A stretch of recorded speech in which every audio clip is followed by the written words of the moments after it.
Hello viewers, সবাই কেমন আছেন?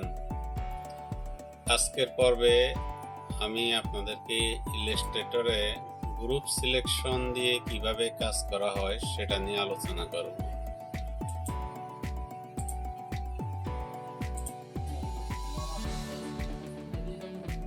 গ্রুপ সিলেকশন টুলে কাজ করার জন্য আমরা প্রথমে টুলবারে গ্রুপ সিলেকশন টুলে ক্লিক করব।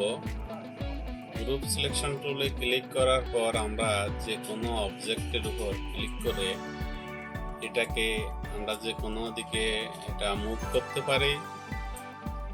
এটা যেদিকে আমার প্রয়োজন সেদিকে আমি মুভ করতে পারবো। এরপর আমি যদি আমার এই গ্রুপ করা অবজেক্টগুলো, আমার এই লাইনের সবগুলা অবজেক্ট একসাথে গ্রুপ করা আছে, আমি এটা সিলেকশন টুল দিয়ে যদি সিলেক্ট করি তাহলে এটা বোঝা যাবে এগুলা সবগুলা অবজেক্ট একসাথে গ্রুপ করা।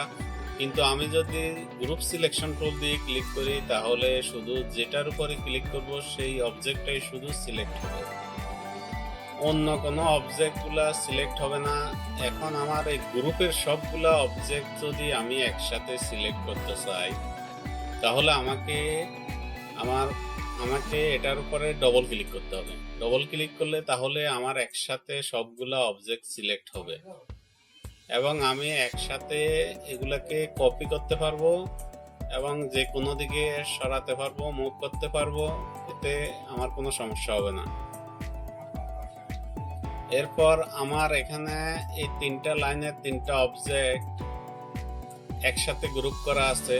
এগুলো একইভাবে আমি যদি গ্রুপ সিলেকশন টুল দিয়ে সিলেক্ট করি তাহলে আমি যেটার উপর ক্লিক করব সেটাই শুধু সিলেক্ট হবে। আর যদি আমার পুরো লাইনটা সিলেক্ট করতে চাই, আমার এখানে সবগুলো অবজেক্ট একসাথে গ্রুপ করা আছে, এর মধ্যে আমি যদি একটা লাইনের অবজেক্টকে আমি যদি সিলেক্ট করতে চাই, আমার প্রথমে এই লাইনটা গ্রুপ করা ছিল এবং এটার পর আমি এটাও গ্রুপ করছি সিঙ্গেল, এটাও সিঙ্গেলে গ্রুপ করা, কিন্তু পরবর্তীতে আমি সবগুলো একসাথে গ্রুপ করে একটা গ্রুপের মধ্যে নিয়ে আসছি। এরপর আমি যদি এই গ্রুপ সিলেকশন টুল দিয়ে যদি কাজ করতে চাই, এটার উপরে ডবল ক্লিক যদি করি তাহলে আমার শুধু একটা লাইনে সিলেক্ট হবে।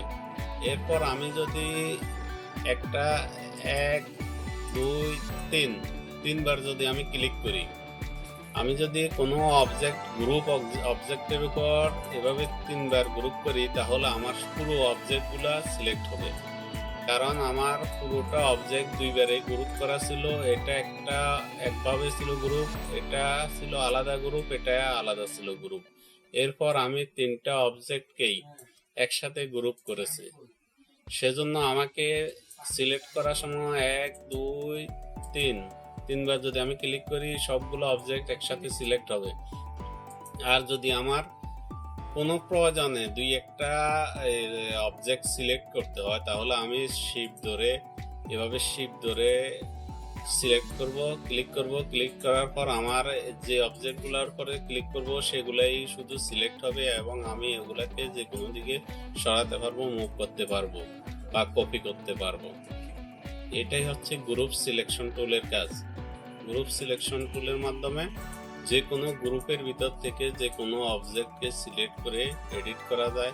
আমি যদি এটাকে এডিট করতে চাই, আমি এটার উপরে ক্লিক করে আমি যদি অন্য সিলেকশন টুলের সাহায্যে কাজ করতে চাই সেটা করতে পারবো।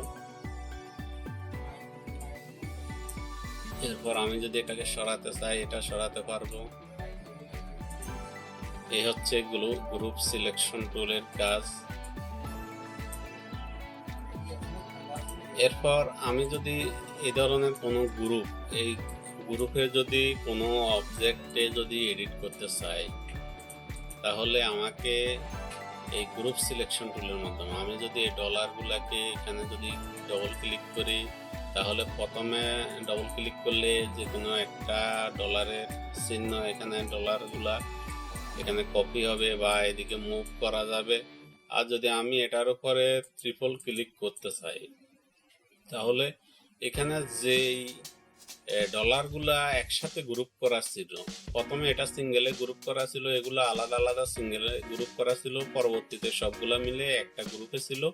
এজন্য আমাকে এখানে ডবল ক্লিক করলে একটা এবং ট্রিপল ক্লিক করলে পুরোটা, এবং আমি যদি 4 বার ক্লিক করি আমার পুরো অবজেক্টটা সিলেক্ট হবে। আমার পুরো গ্রুপের মধ্যে এটা 4 বার যদি ক্লিক করি তাহলে এটা পুরো অবজেক্টটা সিলেক্ট হবে। এভাবে আমরা যে কোনো অবজেক্টের ভিতরে যে কোনো অংশ, আমার এইটুকু অংশ আমার একসাথে গ্রুপ করা ছিল, সেজন্য আমার এটা একসাথে ডবল ক্লিক করার পর ডবল ক্লিক করার পর এটা একসাথে সিলেক্ট হয়েছে, এবং আমি এটাকে যদি সরাতে চাই যে কোনো দিকে এটাকে সরাতে পারবো। এই হচ্ছে গ্রুপ সিলেকশন টুলের কাজ। গ্রুপ সিলেকশন টুলের মাধ্যমে আমরা যে কোনো গ্রুপের অবজেক্টকে আমরা সিলেক্ট করতে পারি, এডিট করতে পারি। ধন্যবাদ সবাইকে।